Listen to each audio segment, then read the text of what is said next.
নমস্কার আমার প্রিয় বন্ধুরা, আজকে recipe chilli chicken. Chilli chicken যেমন ছোট সলিড পিস দিয়ে হয়, আমি কিন্তু সেইভাবে এই চিলি চিকেনটা করিনি। আমি বড় পিস নিয়েছি আর সব রকমের পিস নিয়েছি, হাড় সলিড দুটোই। প্রথমে মাংসগুলোকে ভালো করে ধুয়ে নিয়েছি এবং তাতে দুটো ডিম ফাটিয়ে দিয়েছি।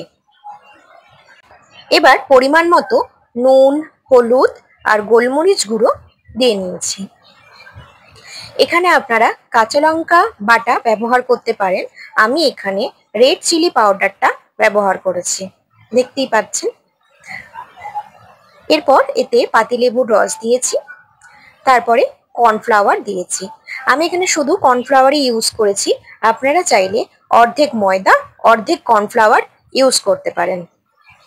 এখন পরিমাণ মতো আদা রসুনের পেস্ট দিয়ে ভালো করে সব কিছুকে মিক্সড করে নিয়েছি।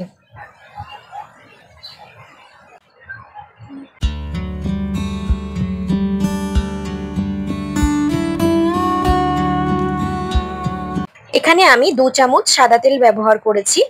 তেল ইউজ করলে পকোড়াটি ভালো হয়। চিকেনটাকে আধ ঘন্টার জন্য রেস্টে রেখেছি এবং আধ ঘন্টা পর আমি একটি কড়াইয়ে সাদা তেল দিয়ে তেলটিকে ভালো করে গরম করে নিয়েছি। এবার একে একে চিকেনের পিসগুলো দিয়ে ভালো করে ভেজে নিয়েছি। এখানে চিলি চিকেন করবার সময় জোরে আছে চিকেনগুলোকে ভাজলে হবে না, লো টু মিডিয়াম আছে চিকেনগুলোকে ভেজে নিতে হবে, তাহলে চিকেনগুলো ভেতর দিয়ে ভালো করে সেদ্ধ হয়ে যাবে।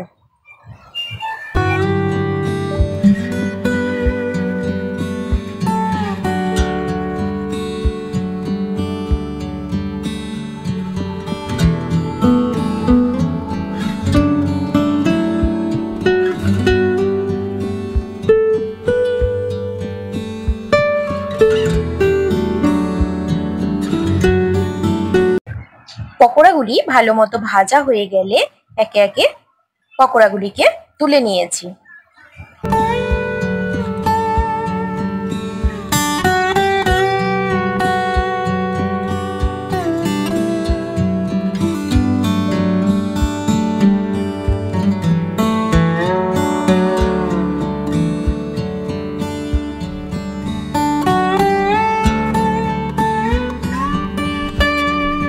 দেখতেই পাচ্ছেন আমি পকোড়াগুলোকে বেশ ভালো করে ভেজে নিয়েছি।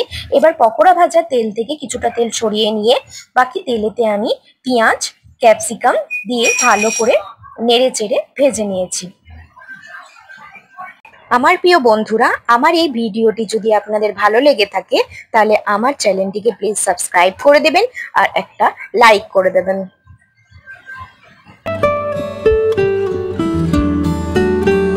পেঁয়াজ ক্যাপসিকাম ভালো করে ভেজে নিয়ে আমি আদা কুচি, রসুন কুচি আর লঙ্কা কুচি এতে দিয়ে সেগুলোকেও ভালো মতো ভেজে নিয়েছি। সবকিছু ভালো করে ভাজা হয়ে গেলে এবার এতে আমি সস দিয়ে নিয়েছি। আমি এখানে চিলি সস, সয়া সস আর একটু বেশি টমেটো সস দিয়েছি। আমি আলাদা করে কর্নফ্লাওয়ার গুলে এতে দিইনি।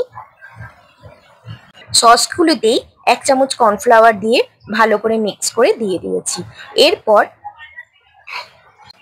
চিকেন পকোড়াগুলি একে একে দিয়ে ভালো করে 10 মিনিট লো ফ্লেমে ফুটিয়ে নিয়েছি, দেখতেই পাচ্ছেন আপনারা। ব্যাস, তাহলেই রেডি হয়ে গেল আমার চিলি চিকেন। বাড়িতে একবার এটি ট্রাই করে দেখবেন, আশা করি ভালো লাগবে। ধন্যবাদ।